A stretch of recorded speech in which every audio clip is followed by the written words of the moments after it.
Hey guys, it's Danny. Today we're gonna try out a new type of growing method for orchids which is quite popular, and this is semi-hydroponics. Now, some of you guys told me, why don't you try semi-hydroponics? And I think I replied most of the times, well, my setup is a sort of a hybrid semi-hydroponics, but also conventional potting because it gives me more control.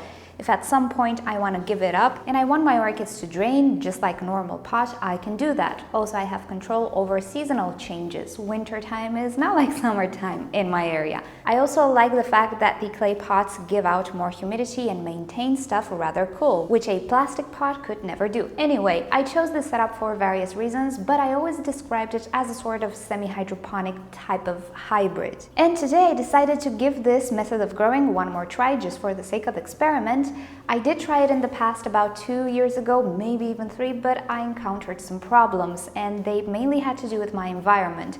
I didn't like the fact that the leca I used did not stay wet on top, therefore my orchid really dehydrated herself. Also, in the winter time, the reservoir of water was very cool, and in my old climate, winter was 6 months, give or take. While in this climate, it's not really 6 months, it's about 3 months or so, maybe 2, like proper winter temperatures. But other than that, it's pretty springy here for most of the time. Therefore, I want to give semi-hydroponics another chance for the sake of experiment, but I will make 3 mixes. So if you don't know what semi-hydroponics is, well, it implies a type of a pot or jar without drainage holes, but that has some drainage on the side. The purpose of this drainage is to release any excess water, creating a reservoir of water on the bottom only. This is also useful when you want to flush the pots, and this is really important. I actually wanted to go for a sort of a container made out of glass. I thought it would be a neat idea to use those jars for a second or so, and then it kind of hit me. Oh wait, no, buy a load. And I know there are some people who grow them like that in those, I don't know, vases, jars, containers, pretty much semi-hydroponics, but the level of water is maintained manually, let's call it like that. It doesn't have any way of drainage, even if you want to flush the pot, unless you put a hand on top and you just dump the water. And you do actually want to flush semi-hydroponic grown orchids. It's really important, not necessarily for salt buildup or anything or accumulations, but bioload. Now, if you've ever soaked vandas in a bucket or watered orchids in that decorative container, you might have noticed there are quite some debris left behind. And the water in the buckets where you usually soak vandas gets cloudy and full of debris, and you're wondering, where did all of these came from? Well, there will always be organics decomposing if you leave that water long enough. Same goes with that type of semi-hydroponic growth. Organics will accumulate in the reservoir, and if you don't flush them, most probably sooner or later you will have some issues. This only depends on the orchid, but anyway, that's why I opted for this type of thing. I want to be able to flush. Okay, so I've prepared 3 jars. As you can see, I have 1 hole here, 1 hole here. This is enough for water to drain and maintain the level proper. So now let me show you the orchids that I want to place in these jars. So these are my 3 orchids, you might remember them. They are the front bulbs of the orchids who had fusarium and that I'm trying to save. Now, at first you might say this will be a fail because these are not healthy plants, but I actually think they're great candidates because they need a lot of hydration.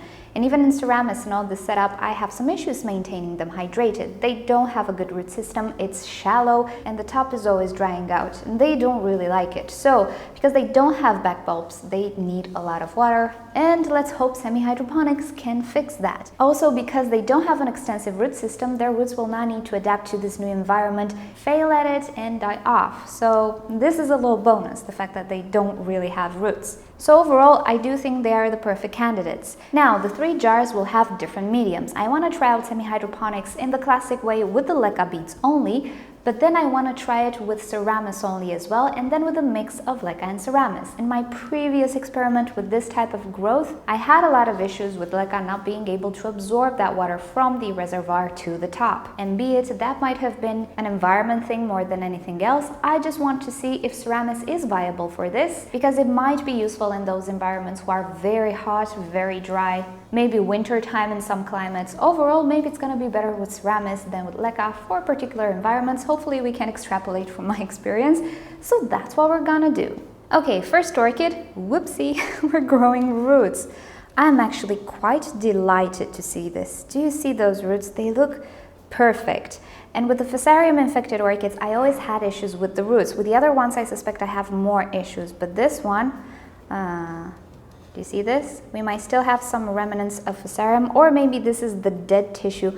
I don't know. This pseudobulb looks very, very well. And a little PS, if you don't remember, when I had the entire plant attached because of the Fusarium, the older pseudobulbs were dragging too much moisture from this one. This is something the orchid has, let's say, instinctively in it. The newer pseudobulb with the new root system feeds the older pseudobulbs, and the older pseudobulbs in return can direct energy to the new pseudobulb. But when you have an extraordinary situation like I have here, it can fail. The older pseudobulbs were dragging energy from this one. It was completely dehydrated, even though it had some roots. That's why I decided to make this front bulb cutting. In normal circumstances, this weakens the plant, but in extraordinary circumstances, this was its saving grace, actually. The pseudobulb is plump, is looking good. Oh wow, it was actually doing good in the pot, but there we go. We did it already. We're gonna place him in semi-hydroponics, and for the first experiment, I will try the mixture between Leca and Seramis. Okay, so this is the first orchid done. We can also see the root system, so it will be lovely to see what this root does. Hopefully she will continue to grow. Let's do the other ones and then we'll go to the sink and water them. Okay, this is the second one. This is the Camellia Tropical Pointer Galaxy. As you can see, we don't have a good root system on this one. We do have some roots growing, but as I was saying, the Fusarium infected orchids seem to have very poor roots. They simply didn't grow all that well, and these roots, they're kind of old. They were kind of already there when I separated this front bulb, so I cannot really draw any conclusions, but this will be placed in a medium consisting only of Leca. Alrighty, second orchid is done in a medium of only Leca. I think I have one or two little pieces of Seramis there because I hand-picked the Leca from my sterilized or actually boiled medium bin. That should not affect the result way too much. And the third one will be placed in a medium consisting only of Seramis. So this is the third orchid. As you can see, not great root system. We have some tips that are struggling to grow here, but they're not doing a good job. So let's get to it and then let's go water these orchids. Alrighty, so all orchids are done, time to water them. So I decided to water them here so you can see better. I have here some rainwater that I gathered. It's really rare that it rains here, so whenever it does, I gather a bit of water. So you see what I mean by that reservoir. Oh, the Seramis. So as you can see at the bottom, I have this reservoir of water. And also whatever exceeds that just comes off from the drainage holes. That's their purpose. So this is first pot done. This is second pot done. You can see the reservoir. And third pot. I think this hole is a little lower than the other one. Now, before we go ahead and do that, let me show you something really quick. Remember I was telling you something about that dust? Well, in this pot, I reused the medium in which this orchid was in. I just gave it a very fast rinse. I thought it would be rinsed by now, but no. Do you see what I have there? Yeah, this one needs to be rinsed a little bit more at the sink, but it's okay. That's the purpose of the drainage holes you see here. While if we take a look at the Leca, we can see there is no residue, and in the boiled medium, which has Leca and Seramis, again, no residue. So that's the difference. This is why I was telling you I hate this dust that Seramis has, and it has a lot of it. So yeah, I need to flush out this one a little bit more, but I'll come back when I'm done. So here are my orchids done, and I'll be sure to make updates when I see something new happening. I have to say I'm really happy to see that one having roots in the Seramis. I know now that probably if I rinse the Seramis very well, and most probably that orchid was sitting in properly rinsed Seramis, I know things are okay. And moreover, the orchids, particularly that one which had a lot of dust, as you can see, did you see the roots? They were struggling. Now I am pretty sure that that dust will not do good for the orchid roots, so I will be sure to really rinse it off, and I do believe things will be much better with the roots inside the potting medium as well. Since I cannot see through my clay pots, you know, I always wonder. I suspect things are going okay, but I always wonder. Now I am so much more relieved. Yeah, those roots were really good news for me. Anyway, I will keep you up to date. Good news is that we can see through these pots, we can see how the roots are growing, how they're doing, which medium performs the better, and so on, but it will take a while, so probably a few months until I can see some conclusive results. Now regarding my clay setup, ooh, that brightness.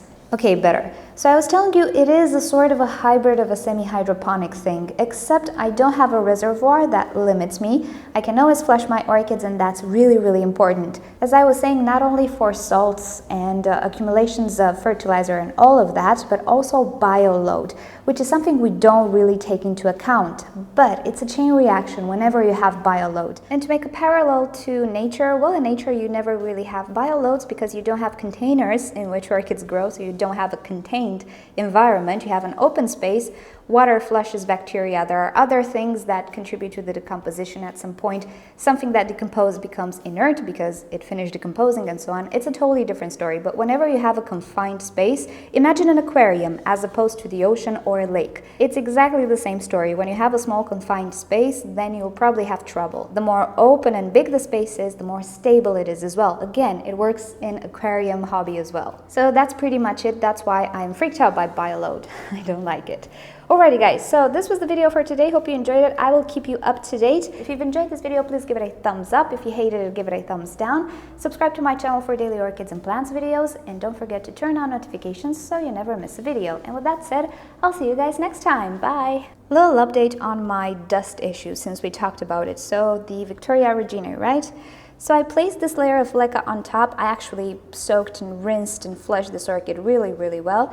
I placed a layer of Leca because of that algae on top, and behold, the roots are growing okay once again. I had a few cases acting weird when they touched the Leca as well, but then again, the Leca has some dust as well. But this time, it looks promising. It looks very promising, so we'll see how the other roots will do. So far, I'm really happy, and yeah, let's hope it stays algae-free.